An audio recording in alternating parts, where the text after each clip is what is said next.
Hi all, welcome to another Java tutorial session.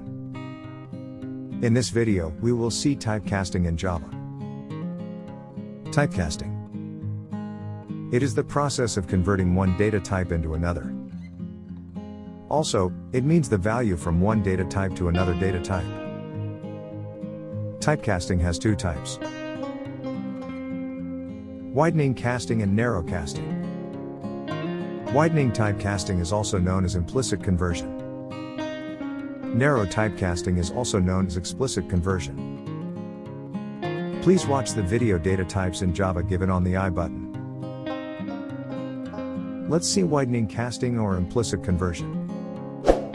This conversion of typecasting can be done automatically by the compiler.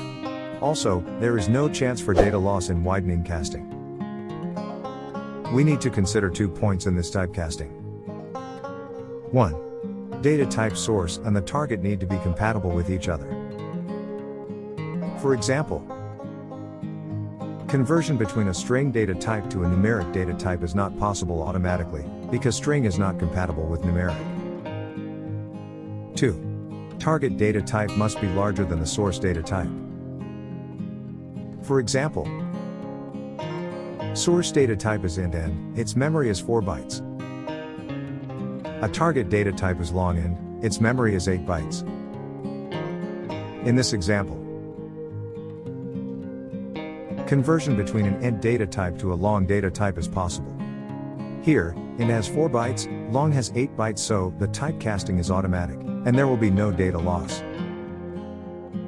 Now, we will see narrow typecasting. This typecasting can do only programmer manually. Narrow typecasting tries to convert the higher data type to the lower one. For example, trying to convert double data type to int data type, where double has 8 bytes and int has only 4 bytes. This type of casting needs to do manually, if not then the compiler will throw error. Let's go and see typecasting in real time.